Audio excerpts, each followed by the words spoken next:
Antes de empezar, quiero invitarte a que te suscribas al canal y actives la campanita para no perderte ninguno de mis videos. Tu apoyo me motiva a seguir trayéndote más historias como esta.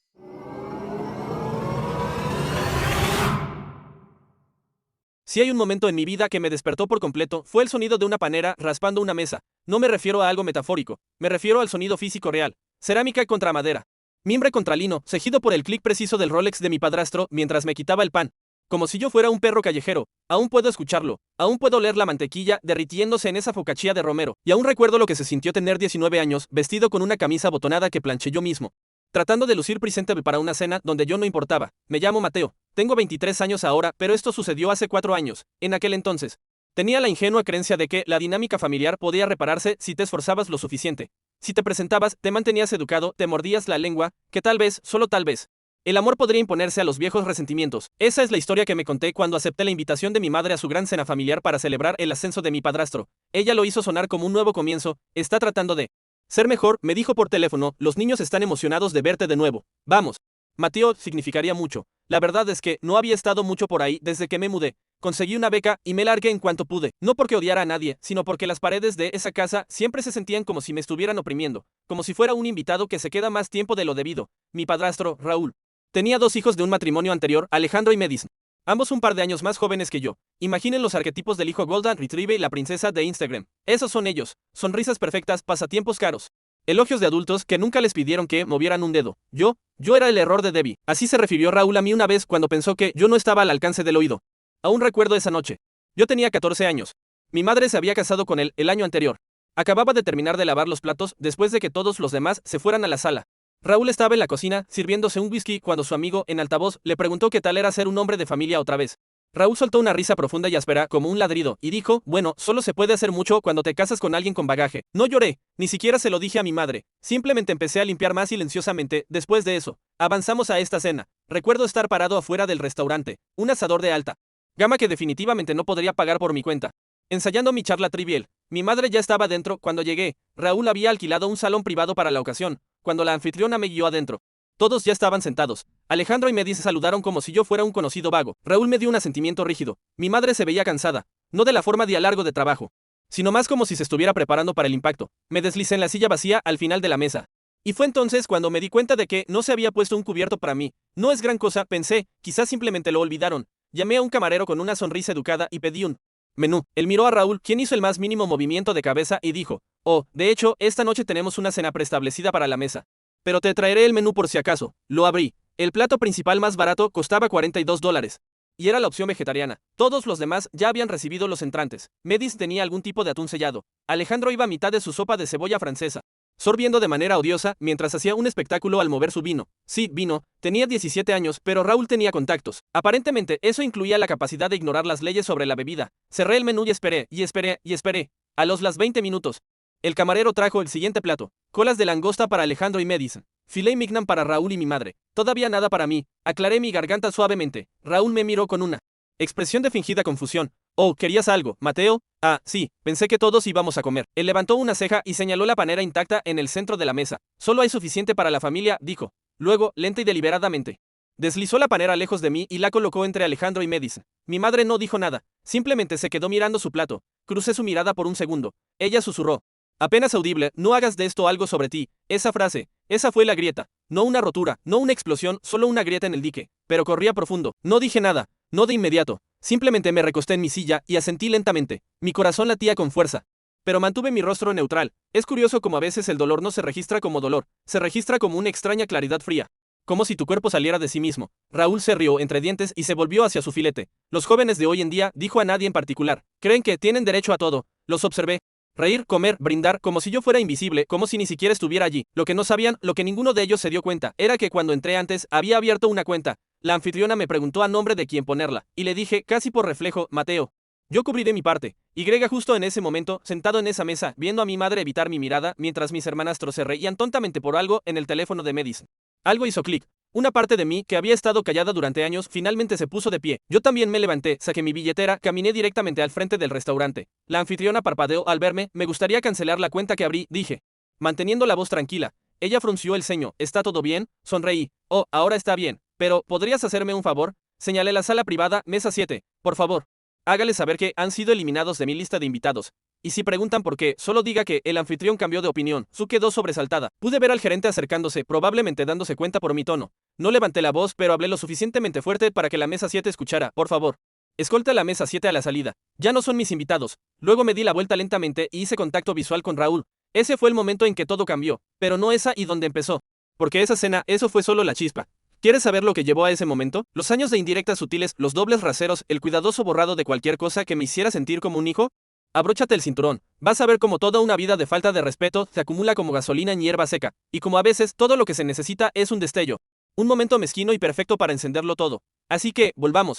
No a la cena. Volvamos a casa. Permítanme llevarlos de vuelta a cuando todo realmente comenzó a desmoronarse. No es que lo viera en ese momento. Verán, cuando creces caminando sobre cáscaras de huevo, no te das cuenta de que estás sangrando hasta que alguien más camina descalzo a tu lado y dice, oye, esto no es normal. Después del incidente de la cena, no corté el contacto inmediatamente. No salí furioso y que me puentes. Ojalá pudiera decir que era tan valiente en ese entonces. Pero no lo era. Lo que hice fue lo que siempre hice. Me callé, me quedé quieto, esperé a que alguien, cualquiera, se acercara y arreglara las cosas. Nadie lo hizo, ni mi madre, ni Raúl. Ciertamente ni Alejandro ni Madison. Pasó una semana antes de que recibiera un mensaje de texto de mi madre, no una llamada telefónica, solo un mensaje de texto. Me avergonzaste, por favor. No vuelvas a hacer eso. Eso fue todo. Ni cómo estás, ni lamento que te sintieras herido, solo una súplica para no agitar el barco. Un barco que ya había estado navegando sin mí durante años. Pero está bien, retrocedamos un poco más a mi último año de secundaria. Ahí es donde la mayor parte de la tensión realmente comenzó a mostrar su cara. Como moho arrastrándose por las paredes. Acababa de cumplir 17 años y trabajaba a tiempo parcial en una librería local. Nada glamoroso, pero me ayudaba a comprar mi propia ropa, a pagar la gasolina y, lo más importante, a evitar estar en casa más de lo necesario. Raúl nunca lo dijo directamente, pero había una regla tácita en la casa. Si no eras Alejandro o Madison, tenías que ser útil. Recuerdo una tarde en particular. Era verano y la casa se sentía como si contuviera la respiración por el calor. Raúl entró en mi habitación sin llamar. Miró alrededor como si estuviera evaluando los metros cuadrados y dijo, hoy cortas el césped. Levanté la vista de mi escritorio. Tengo un turno a las 4. Entonces córtalo antes de eso, dijo. Ya girándose para irse, no hay excusas. Pero Alejandro está en casa, dije. Cuidando mi tono, ¿no podemos alternar? Raúl se detuvo en el umbral. Alejandro tiene entrenamiento de fútbol, necesita su energía. Está literalmente viendo YouTube en su habitación, señalé. Arrepintiéndome al instante, Raúl regresó. Su voz bajó. No me contestes. ¿Quieres vivir en esta casa? Contribuyes. Tú no eres Alejandro. No tuvo que decir más. Nunca lo hizo. Así que corté el césped. Luego me duché. Me quemé la mano con el agua caliente que Alejandro siempre acaparaba y fui en bicicleta al trabajo con un uniforme arrugado. Volví a casa para descubrir que Madison tenía amigos y Raúl les había pedido pizza. Había 6 cajas. Ni una sola rebanada para mí. Solo una nevera vacía, un mensaje de texto ignorado a mi madre y una nota pasivo-agresiva en el mostrador. La próxima vez. Llega antes si quieres comer. Ese era el ritmo de mis años de adolescencia. Sirve, sé útil, cállate, sé menos. Una Navidad se destaca más que el resto. Estábamos todos reunidos en la sala. La chimenea crepitaba. Mariah Carey a todo volumen. Madison estaba abriendo su tercer regalo, un iPhone nuevo. El último modelo. Alejandro acababa de desenvolver una camiseta firmada y entradas para un partido de playoff. Mi madre los arrullaba como si fueran niños pequeños. Raúl les entregó a cada uno sobres llenos de dinero en efectivo. Incluso el perro recibió una cama nueva. Esperé pacientemente, viendo cómo la pila debajo del árbol disminuía. Luego mi madre se giró hacia mí con una sonrisa vacilante. Oh, Mateo. Hay uno más. Me entregó un paquete blando. Lo abrí. Era un suéter. No de diseñador. Ni siquiera uno bonito. Solo un suéter de liquidación. Talla equivocada. Todavía tenía la etiqueta del precio. $15. Gracias, dije, tratando de sonar agradecido, con la garganta tensa. Raúl ni siquiera me miró. Ya eres un hombre adulto, murmuró, sorbiendo su ponche de huevo. No esperes limosnas para siempre. Alejandro se rió y me tiró una envoltura de regalo arrugada a la cabeza. Esa noche, mientras todos veían una película, me encerré en mi habitación y miré el suéter durante mucho tiempo. Recuerdo preguntarme si estaba loco por estar molesto. Es un suéter, ¿verdad? No es gran cosa, pero no se trataba del regalo. Era el mensaje, la jerarquía. El muro invisible que construyeron y cubrieron con conversaciones educadas y música navideña. Mi madre entró más tarde y se sentó en el borde de mi cama. ¿Estás bien?, preguntó, evitando mis ojos. Sí, mentí. Solo cansado. Ella sintió lentamente. ¿Sabes qué? Raúl tiene buenas intenciones. Simplemente tiene sus costumbres. Me quedé en silencio. Eres fuerte. Mateo siempre ha sido independiente. Esa es la frase que siempre me decía cuando me tocaba la peor parte. Eres fuerte. Como si eso lo hiciera aceptable. Como si ser fuerte significara que no merecías afecto. La universidad fue mi boleto de salida. Conseguí una beca para una universidad estatal a unas pocas horas de distancia. No era una Ivy League, pero era mía. Empaqué todo lo que poseía en un Honda Civic destartalado que compré con el dinero de la librería. Y me fui sin fanfarria. Raúl no me ayudó a mudarme. Mi madre me dio un abrazo tibio. Alejandro y Madison ni siquiera se despidieron. El primer semestre fue como respirar aire limpio por primera vez. Hice amigos. Me uní a un club de cine. Empecé a escribir historias cortas. Por una vez. Sentí que era más que una nota a pie de página en la narrativa de otra persona. Llamaba a mi madre de vez en cuando. Ella me ponía el día sobre la familia como si yo fuera un antiguo compañero de trabajo. Alejandro fue MVP de nuevo. Medicine está mirando universidades en California. Raúl podría ser ascendido este año. Nunca preguntó por mis clases o mi escritura o el cortometraje que dirigí y que de hecho ganó el segundo lugar en un concurso local. Se lo conté una vez y ella dijo que mono. Apuesto a que Raúl podría darte algunos consejos de negocios para convertir eso realmente en algo. Raúl vendía seguros. Yo estaba haciendo arte, pero bueno, las pocas veces que volví a casa durante las vacaciones era como entrar en una cápsula del tiempo. Misma jerarquía, mismas indirectas pasivas. Mismas sonrisas vacías. Un día de Acción de Gracias, Alejandro bromeó diciendo que probablemente escribía poesía en un árbol en algún lugar. Y Raúl se rió tan fuerte que derramó salsa gravy en su camisa. Mi madre simplemente puso los ojos en blanco. Medicine hizo un comentario sarcástico sobre que los estudiantes de cine están desempleados. Ni siquiera le había dicho mi especialidad. Debió haber acechado mi Instagram. Cuando dije que estaba pensando en empezar un canal de YouTube para publicar mis cortometrajes. Raúl se burló. O podrías conseguir un trabajo de verdad. Me fui temprano a la mañana siguiente, así que cuando mi madre llamó sobre la cena familiar queremos celebrar el ascenso de Raúl juntos, debería haber sabido que no era una buena idea, pero una parte de mí todavía esperaba. Todavía quería creer que tal vez, solo por una vez, podría sentarme a la mesa y no sentirme como un fantasma, en su lugar. Raúl quitó la panera como si yo fuera un mendigo. Mi madre susurró, no hagas de esto algo sobre ti. La última pizca de esperanza en mí se marchitó. Lo que no les conté antes es lo que sucedió justo después de que cancelé la cuenta y salí de ese restaurante. No fui a casa. No lloré en el coche. Conduje hasta una gasolinera. Compré un Red Bull y un paquete de chicles, y simplemente me senté en el estacionamiento con las ventanas bajadas, respirando. Miré mi teléfono, no había mensajes. Ni llamadas perdidas. No me siguieron. No les importó. Fue entonces cuando algo cambió. Me di cuenta de que no solo quería distancia de ellos. Quería justicia, no del tipo ruidoso, desordenado, de gritos. No de las diatribas en redes sociales o los gritos en estacionamientos. No, quería el tipo de justicia que deja a la gente atónita. Que los obliga a sentarse con lo que han hecho. Que les devuelve el espejo y los hace finalmente ver. Tomaría tiempo, requeriría paciencia y comenzaría con algo pequeño. Algo que nunca vieron venir. No lo sabía entonces, sentado en ese coche aparcado con las manos apretadas alrededor de una bebida energética que se derretía, pero ya había comenzado a planearlo. No venganza exactamente, todavía no, pero la preparación, el lento y deliberado desmoronamiento de la narrativa que construyeron sobre sí mismos, y créanme, iba a doler. Lo que pasa con la traición es que rara vez llega de golpe, no es un maremoto, es una lenta fuga, gota a gota. Tu confianza se drena por el fondo hasta que un día miras hacia abajo y te das cuenta de que el suelo está podrido. Después de la cena, me desconecté. Sin llamadas, sin mensajes de texto. Silencié el número de mi madre y desactivé las notificaciones para el chat grupal familiar. No es que alguien lo usara a menos que necesitara algo. No fue una situación formal de contacto cero.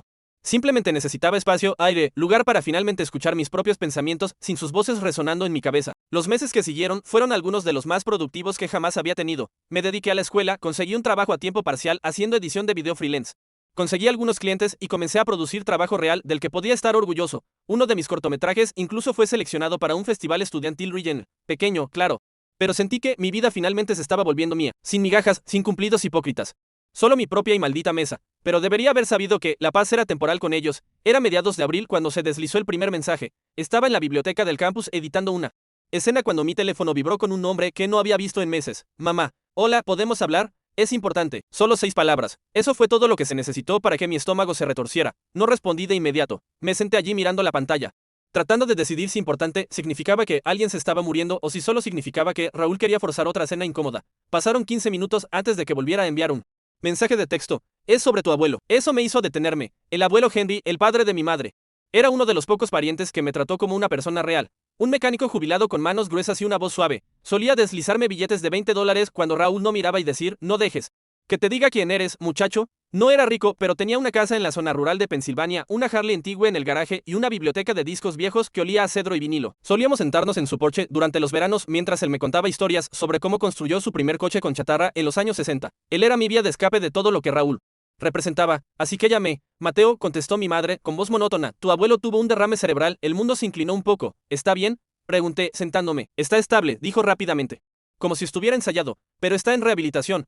Va a ser una larga recuperación, me pasé la mano por la cara. ¿Por qué nadie me lo dijo antes? Bueno, dudó. No estábamos seguros de cómo contactarte. Has estado distante. Apreté la mandíbula. Vivo en el mismo lugar. Mi número no ha cambiado. Ella ignoró eso. Estamos manejando todo por ahora, pero pensé que debería saberlo. Quiero verlo, dije. Conduciré hasta allí ese fin de semana. Ella hizo una pausa antes de decir, eso no es realmente necesario. Todavía está desorientado. No reconoce a mucha gente. No.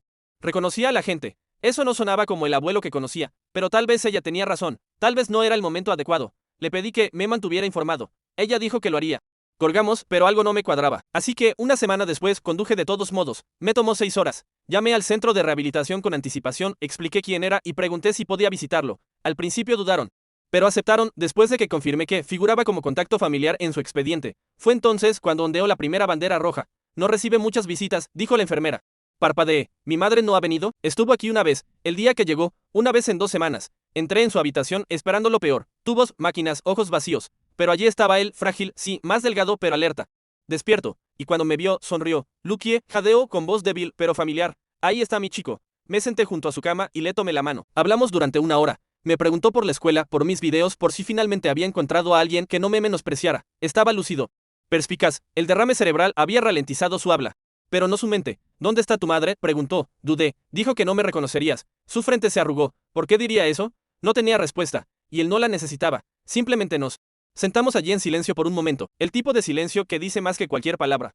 Luego soltó la bomba. Están tratando de vender mi casa. Mi sangre se heló. ¿Qué? Asintió lentamente. Dijeron que es demasiado.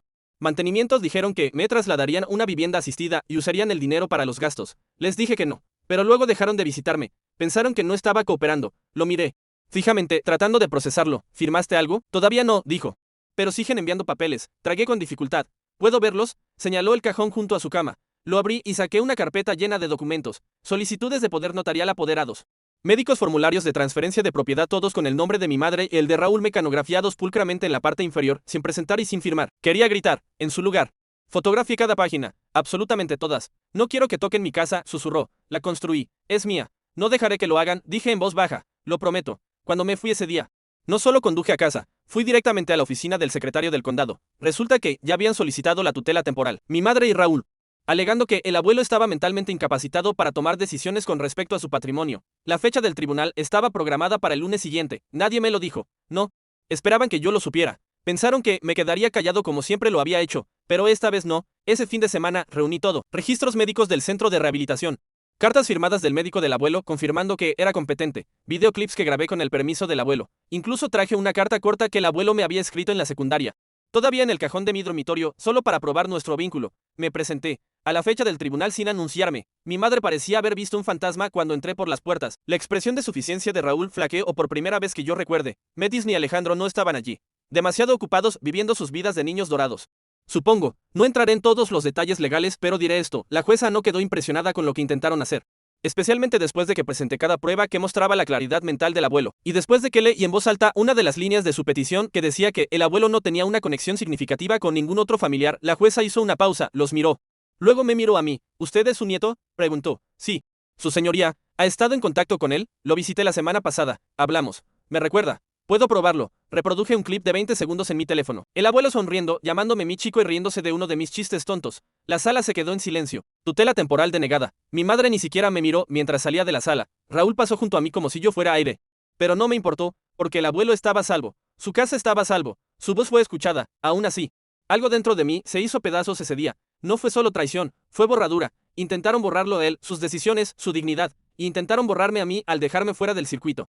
Al asumir que nunca me presentaría, que nunca lucharía, que nunca importaría. Estaban equivocados. Ese día me di cuenta de algo brutal y liberador a la vez. Esto no era una familia, era una máquina. Y yo había sido un engranaje en ella durante demasiado tiempo. Así que empecé a planear. No solo para proteger al abuelo, esa parte estaba hecha, sino para demostrarles de una vez por todas que no se puede seguir pisando a alguien sin que, finalmente, se activó una mina terrestre. La mejor parte es que no tenía ni idea de lo que vendría después. Después de la fecha del tribunal, no me sentí victorioso. Pensé que lo haría. Pensé que demostrar que estaban equivocados frente a una jueza, defender a mi abuelo, proteger su casa. Finalmente sería el momento en que me elevaría por encima de todo. Pero en cambio, salí de esa sala sintiéndome hueco, porque en el fondo, sabía que este no era el final, ni siquiera era el clímax. Era solo otra vuelta en el laberinto. Otra capa de podredumbre despegada para revelar más debajo. Volví al campus, mantuve la cabeza gacha. Terminé el semestre, no supe nada de mi madre, ni siquiera un mensaje de texto de una línea diciendo, no tenías que hacer eso, sin emoji pasivo-agresivo, nada. Un mes después, recibí una carta de ella, no un mensaje de texto, no una llamada, una carta de 3 páginas, con letra descuidada. La guardé en un cajón durante semanas antes de finalmente abrirla. La primera línea decía, Mateo, ya no sé quién eres, no cómo estás, no por qué lo hiciste, solo una culpa inmediata. Continuó sobre cómo la avergoncé, cómo actué en el tribunal.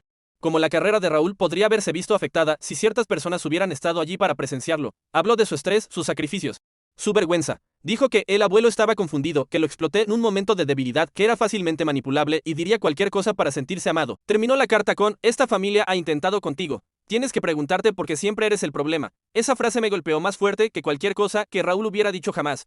Porque no solo era cruel. Era una reescritura de la realidad, una borradura. Como si mi dolor fuera solo una fase, como si el problema no fuera lo que ellos hicieron. Era que yo me negaba a olvidarlo. No respondí, no pude, no había nada que decirle a alguien que creía que mi amor por mi abuelo era un acto de manipulación. Ese verano fue tranquilo, me quedé en la ciudad en lugar de volver a casa. Conseguí más trabajo de edición, trabajé hasta tarde, comí mucho ramen de microondas y barras de granola. Llamaba al abuelo 2 veces a la semana. Hablábamos de todo excepto de ellos. Luego, en algún momento de julio, recibí una llamada de mi antigua consejera escolar de la secundaria, la señora Romero, de todas las personas. No había hablado con ella desde la graduación. Ella siempre había sido amable conmigo, una de las pocas adultas que se dio cuenta cuando yo caminaba por la escuela como un fantasma. Mateo, dijo, después de las cortesías habituales, espero que esto no sea indiscreto.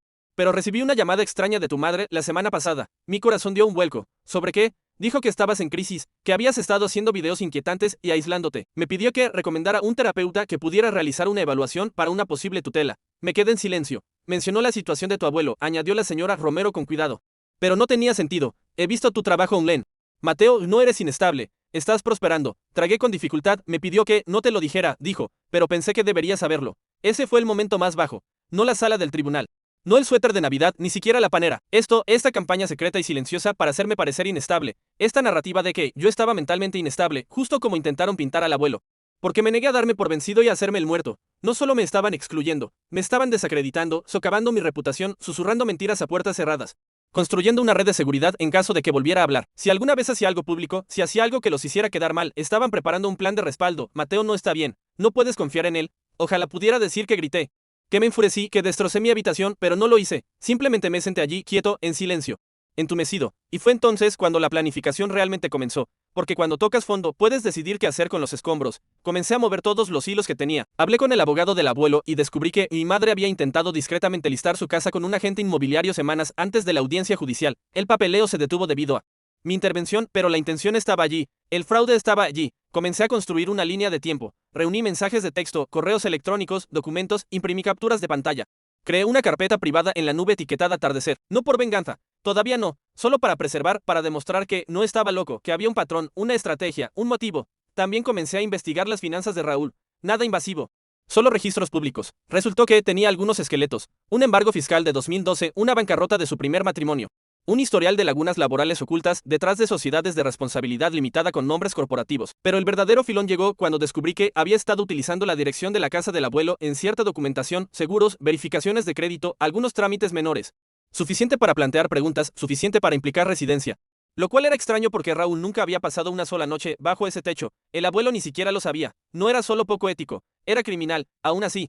No actué, todavía no. Quería ser minucioso. Quería ser cuidadoso. Sabía lo fácil que sería para ellos distorsionar las cosas. Manipular la narrativa. Pobres Raúl y Debbie. Solo tratando de cuidar a su pariente con dificultades y a su hijo problemático. No iba a darles eso. Así que hice lo que siempre se me dio mejor. Me quedé en silencio, pasé desapercibido, fingí seguir adelante. Cuando comenzó el semestre de otoño, volví a la escuela con normalidad, sonreía a mis profesores, edité videos, asistí a proyecciones. Incluso salí con alguien casualmente durante unos meses, pero entre bastidores estaba vigilando y lo que bien empeoró todo. Raúl había conseguido un nuevo trabajo, un título más alto. Más visibilidad, se había convertido en la cara de una iniciativa de liderazgo comunitario, dando charlas en eventos locales, siendo mentor de niños, donando a organizaciones benéficas para veteranos. El público lo amaba, y mi madre era la imagen de la esposa devota. El cabello siempre arreglado, la sonrisa siempre lista, hablando de lo mucho que sacrificaron por sus hijos, siempre devolviendo a la comunidad. Había artículos, videos, publicaciones en redes sociales, toda una huella digital curada para mostrarlos como héroes, y cada una de esas fotos sonrientes me revolvía el estómago porque sabía lo que pasaba detrás de escena. Yo lo viví, no eran héroes, eran arquitectos de una mentira, y eventualmente, inevitablemente, las mentiras colapsan, especialmente cuando empiezas a tirar de los hilos, así que eso fue lo que hice, no de golpe, sino lenta, silenciosa y estratégicamente, y cuando finalmente encendí el fósforo, me aseguré de que toda la estructura ardiera, pero me estoy adelantando, porque antes del fuego, antes de la explosión, antes de las consecuencias públicas, hubo una traición más, otra puñalada por la espalda, el tipo de traición que te hace cuestionar si el amor fue real alguna vez, y vino de la persona que menos esperaba. Pero llegaré a eso pronto. Porque ahí es cuando las cosas dejaron de ser simplemente personales y se convirtieron en guerra. Es extraño como el poder no llega con una trompeta o un foco, se arrastra como la luz de la mañana. Sutil, tranquilo, casi imperceptible hasta que miras a tu alrededor y te das cuenta de que la habitación ya no está oscura. Después de tocar fondo, no me levanté con un rugido, me levanté con intención, lenta, metódicamente, como alguien que reconstruye una casa con mejores materiales, teniendo especial cuidado en reforzar cada esquina que una vez se derrumbó bajo presión. Esto no se trataba de venganza, al menos no todavía, se trataba de recuperar el control. Y así, empecé con lo único que siempre tuve, mi trabajo. La escuela se convirtió en mi santuario, me sumergí de cabeza en trabajos de edición, festivales de cine estudiantil, documentales cortos. Cualquier cosa que me diera la oportunidad de contar historias a mi manera. Aprendí a ser más perspicaz, más limpio, más profesional. No solo quería ser bueno, quería ser innegable, porque si hay algo en lo que Raúl y mi madre siempre confiaron, fue en la idea de que yo los necesitaba, que siempre estaría un mal mes de arrastrarme de vuelta. Estaban equivocados. Para la primavera, estaba produciendo una miniserie para una organización sin fines de lucro local sobre jóvenes subrepresentados en los medios. Uno de mis proyectos fue recogido por un sitio de noticias regional. Luego, una plataforma de streaming especializada se acercó para licenciar algunos episodios para su sección de voces emergentes. No era dinero de Hollywood, pero era real. Y significaba que finalmente podía dejar de vivir al día. Ascendí de ramen de microondas a comestibles de verdad. Compré una Sonia 7 y usada en eBay. Aprendí a cocinar comidas que no implicaban hervir agua. Conseguí una pasantía a tiempo parcial en un estudio que hacía trabajo de postproducción para películas independientes. Empecé a ahorrar, invertir, construir. Mientras tanto, el abuelo también estaba prosperando. Lo sacamos del centro de rehabilitación y lo trasladamos a un acogedor apartamento asistido con personal médico en el lugar y un pequeño garaje para su vieja. Harley lo visitaba cada 2 semanas, le llevaba comida para llevar y le mostraba mis últimos proyectos. Comíamos en su pequeño balcón y hablábamos de la vida, de sus historias, de mis sueños, de la ironía de crecer en una familia que no nos vio hasta que dejamos de seguir su juego. Solo te notan, dijo una tarde, cuando dejas de pedir migajas. Esa frase se me quedó grabada porque tenía razón. No había oído ni un pío de mi madre o Raúl desde la fecha del tribunal. Madison ocasionalmente publicaba fotos de vacaciones de lujo en Instagram, viajes de esquí, brunches en azoteas, algún retiro de bienestar en Arizona. Alejandro se hizo un tatuaje de un león y comenzó a llamarse a sí mismo emprendedor de ventas. Ninguno de ellos mencionó al abuelo.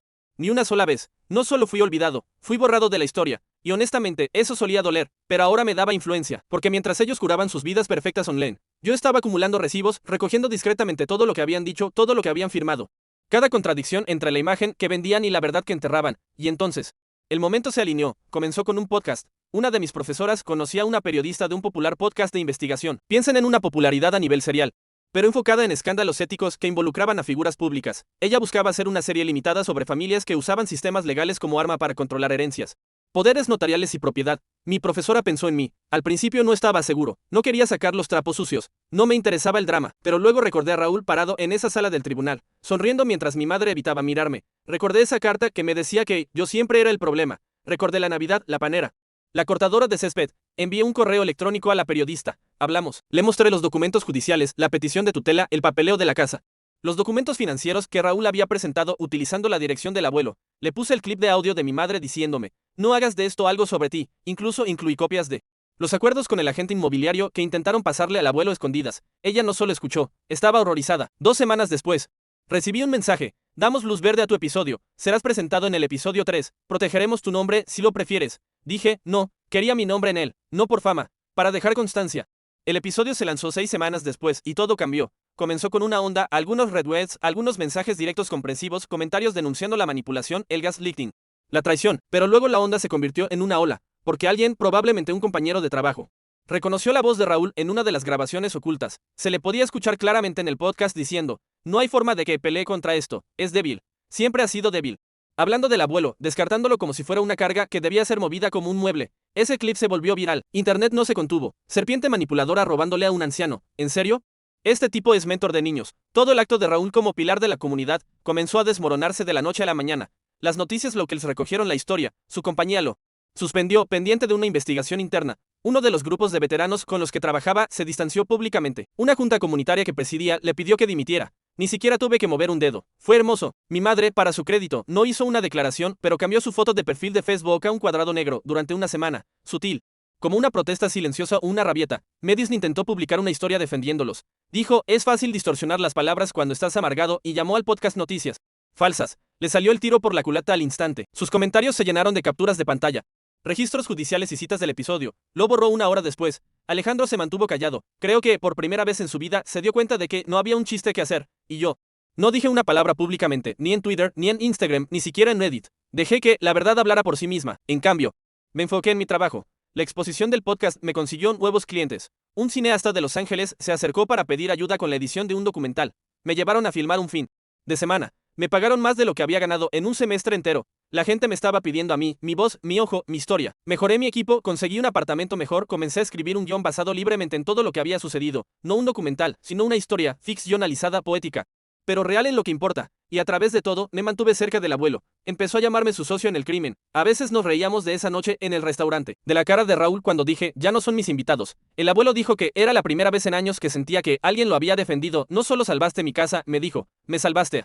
Mi no voy a mentir, eso me conmovió un poco, porque después de toda la manipulación, el silencio y la traición, ese momento me recordó por qué hice todo esto en primer lugar, no por venganza, sino por amor. Aún así, una parte de mí no podía descansar, todavía no, porque había una cosa más que necesitaba hacer, no por el abuelo, ni siquiera por mí, sino por el niño que solía ser, el que estaba en la cocina fregando platos mientras Raúl lo llamaba bagaje, el que veía a sus hermanastros recibir carne y langosta mientras a él le decían que estuviera agradecido por el pan. Ese niño merecía un cierre, y era hora de dárselo, así que planeé un movimiento final, cuidadoso, calculado, poético. Ya verán, algunas historias de venganza comienzan con una explosión. La mía comenzó con una invitación de boda. Llegó en un sobre de color crema grueso, con bordes dorados y letras cursivas que prácticamente gritaban, mira qué exitosos somos. Me dice se casaba, aparentemente, con un tipo de finanzas llamado Grant. El tipo de hombre que dice cosas como, rompiendo el Q3 y llama a las vacaciones, retiros de recarga. La invitación no vino directamente de ella, por supuesto, vino de mi madre. Sin nota, sin llamada telefónica, solo la invitación como un memorando corporativo, como si todo lo que había sucedido. La casa del abuelo, el caso judicial. El podcast hubiera sido solo un conflicto de programación que ahora podíamos superar. Se celebraba en una bodega de lujo a una hora de la ciudad. Etiqueta rigurosa, solo adultos. No se permitían acompañantes a menos que fueran aprobados por la novia. Me quedé mirando la tarjeta de confirmación durante mucho tiempo, luego la metí en un cajón y me olvidé de ella hasta que el abuelo la mencionó. La boda de Madison, dijo durante el almuerzo un domingo. Levantando una ceja, asentí. Recibí la invitación. ¿Vas a ir? No lo sé. Tomo un sorbo de limonada. ¿Por qué si vas? Creo que tengo algo que querrás llevar. Fue entonces cuando sacó una unidad flash. ¿Qué es esto? Imágenes de seguridad, dijo casualmente. Del garaje, del año pasado. ¿Recuerdas cuando Raúl dijo que se pasó para revisar el calentador de agua? Pensé que era extraño, así que instalé la cámara. Me olvidé por completo. Conecté la unidad a mi portátil más tarde esa noche, lo que vi hizo que mi mandíbula se apretara. Ahí estaba Raúl, a plena luz del día, entrando al garaje del abuelo con un portapapeles y un agente inmobiliario, señalando, sonriendo, abriendo gabinetes. Hablando como si fuera el dueño del lugar. Y luego, tan claro como el día, Raúl diciendo, tendremos que listarla bajo mí, el LLC por ahora. El papeleo es solo una formalidad. No era solo turbio, era criminal. Intento de fraude, tergiversación, acceso no autorizado. Suficiente para abrir una investigación. Y suficiente para cortar permanentemente cualquier frágil imagen social que le quedara a Raúl. Pero no fue la policía. Todavía no. Tenía una idea mejor. Porque la boda, ese era mi escenario. Y me había estado preparando para esta actuación toda mi vida. El día de la boda llegó, cálido y sin nubes. Todos en esa bodega estaban vestidos como si estuvieran protagonizando una revista Vogue. Vestidos de encaje, smokings de diseñador. El tipo de lugar donde el veley te juzga por el año de tu coche. Yo vestía un traje azul marino a medida. Nada llamativo, pero lo suficientemente elegante como para destacar sin hacer ruido. Traje un acompañante, mi amiga Jess. Una compañera cineasta con una lengua afilada y una cámara más afilada aún. Ella no fue aprobada por la novia. Entramos de todos modos. Nadie nos detuvo. La ceremonia fue todo rosas y cuartetos de violín. Medici se veía deslumbrante, lo admito. Raúl la llevó al altar con el aire de un hombre que pensaba que merecía aplausos. Mi madre lloró suavemente, secándose el rímel como si estuviera en una película de Hallmark. Y yo esperé. Esperé los votos, el beso, el brindis con champán, el primer baile. Luego vino la recepción. Mesas forradas con velas y tarjetas de sitio con acentos dorados. Asientos asignados, por supuesto. Estaba en la mesa 12, esquina lejana, sin acceso al micrófono. Prácticamente en el estacionamiento. Clásico. Pero Jess deambulaba, socializaba, filmando un recorrido detrás de escena de la boda. Se lo dijo a cualquiera que preguntó. Todos asumieron que había sido contratada por la pareja. Nadie cuestionó la cámara. A las 8:45 p.m., justo antes de los discursos, hice mi movimiento. Caminé hacia la cabina del DJ. Le deslicé la unidad flash. Es un video corto de homenaje para la novia, dije con una sonrisa. Raúl dijo que lo pusiera antes del discurso del padre de la novia. El DJ dudó, ¿lo aprobó la pareja? Absolutamente, mentí. Él asintió y lo agregó a la cola. 10 minutos después, la música se cortó. Las luces se atenuaron y la pantalla detrás de la pista de baile cobró vida. Al principio, fue lo que todos esperaban. Una suave pista de piano, fotos de bebé de Madison, retratos familiares. Una cursi foto de graduación donde Raúl sonreía como un padre orgulloso. Pero luego, el audio cambió. La voz de Raúl, tendremos que listarla bajo mí, el LLC por ahora. El papeleo es solo una formalidad. Silencio. Luego el video hizo un zoom, una marca de tiempo, un plano en slow motion de Raúl abriendo los gabinetes del abuelo, señalando hacia ellos como inventario, haciendo una pausa, sonriendo, mintiendo. La grabación hablaba por sí misma. La gente jadeó. Los murmullos se extendieron por la sala. Medici se congeló a mitad de un sorbo. Mi madre se puso blanca como una sábana. El video terminó con una frase simple: algunas cosas no deben barrerse bajo la alfombra, ni siquiera en una boda. Luego la pantalla se puso negra. Raúl se levantó lentamente, trató de hablar. Eso no, ese video es. Pero era demasiado tarde. El DJ cortó el micrófono. El daño estaba hecho. Lo que siguió fue el caos. La novia salió furiosa. La familia del novio exigió explicaciones. Los invitados comenzaron a filmar. Una de las damas de honor de Medicine de hecho le tiró el ramo a Raúl. Mi madre, nerviosa, persiguió a su hija, sus tacones de aguja, repiqueteando como un metrónomo de pánico. Y yo, salí con Jess, tranquilo, en silencio. Satisfecho. Las consecuencias fueron inmediatas. En 24 horas, el clip había sido subido a un subreddit de chismes de bodas y era tendencia bajo el drama de boda bodega. Alguien reconoció a Raúl, alguien más etiquetó a su compañía. Al final de la semana, había sido despedido debido a asuntos internos en curso. Los patrocinadores se retiraron. Medicine desactivó su Instagram. Recibí una llamada de mi madre 2 días después. No contesté. Dejó un mensaje de voz. Espero que seas feliz. Lo era. No porque destruya algo, sino porque finalmente lo revelé. Verán. La venganza no se trata de rabia. Se trata de verdad. Y a veces lo más poderoso que puedes hacer es encender una luz. Un mes después de la boda, el mundo siguió adelante. Pero ellos no. El nombre de Raúl se había convertido en un chiste local. El podcast que lo expuso experimentó un aumento en las escuchas. Y se hicieron episodios de seguimiento explorando el sabotaje de la boda escuchado en todo el Tricondado. Investigadores de Reddit encontraron más conexiones, como Raúl intentó usar la dirección del abuelo para préstamos para pequeñas empresas, como exageró el servicio militar en un formulario de subvención comunitaria, incluso como usó referencias falsas para conseguir uno de sus trabajos. El hombre había construido su vida sobre un mosaico de mentiras, y yo simplemente había tirado del hilo. Se mudó fuera del estado poco después. Algunos susurraron Florida, otros dijeron Arizona. De cualquier manera, desapareció sin ceremonia, sin fiestas de despedida, sin un arco de redención, solo un hombre que pasó décadas tratando de controlar cada habitación en la que entraba, ahora agachándose detrás de las cortinas. En cuanto a Medicine, la boda fue anulada en 2 semanas. Resultó que la familia de Grant no se había tomado bien ser humillada públicamente, especialmente después de descubrir el alcance completo del bagaje legal de Raúl. Aparentemente, el padre de Grant tenía una reputación que proteger. El matrimonio terminó antes de que se imprimieran las tarjetas de agradecimiento. Mi madre llamó una vez más después de eso, sin mensaje de voz. Solo una llamada perdida a las 2:13 am. No devolví la llamada porque la verdad es que no la odiaba, ni siquiera después de todo, pero tampoco confiaba en ella, y el amor sin confianza, eso es solo nostalgia con Correa. La vi una vez más, de hecho, 6 meses después, en el 80 cumpleaños del abuelo. Llegó tarde. Trajo un pastel comprado en la tienda y una disculpa silenciosa envuelta en charla trivial. Le estreché la mano, dije gracias, no la invité a quedarse. Esa fue la última vez que la vi. Ella no se opuso porque para entonces sabía que yo ya no era el niño que rogaba por migajas en la mesa. Yo era la mesa ahora. Había construido la mía propia con gente que me importaba, con un trabajo que me satisfacía, con una vida que finalmente me pertenecía. El abuelo, por cierto, está muy bien. Confirmamos un acuerdo el año pasado para convertir su propiedad en un retiro de artes local para jóvenes desfavorecidos, el mismo tipo de niños que nunca consiguieron un asiento en la mesa tampoco. Todavía me llama socio en el crimen. Todavía intenta pasarme dinero a escondidas cuando pago la cena. A veces lo dejo, solo para verlo sonreír. Me gradué con honores. Fundé mi pequeña productora y conseguí un acuerdo con un estudio de medios para adaptar mi historia a un guión de largometraje. No será un thriller de venganza. Será sobre familia, sobre identidad, sobre la fuerza tranquila que se necesita para irse y aún mantener el alma intacta. Y diré esto solo una vez para que conste. Si tan solo me hubieran dado un asiento, si tan solo me hubieran pasado la panera, la habría compartido, pero no lo hicieron. Y ya terminé de esperar. Así que construí mi propia mesa. Y ahora como en paz. La verdad es la venganza definitiva, al construir su propia mesa y exponer la mentira familiar. Mateo no buscó destruir, sino revelar. Dejó de rogar por migajas y se convirtió en la persona que define su valor y su paz, rescatando su dignidad y la de su abuelo. Ahora es tu turno. ¿Qué opinas de la decisión final de Mateo en la boda? ¿Qué habrías hecho tú en su lugar? Déjanos tu comentario abajo, y no olvides suscribirte y darle like si te gustó esta historia.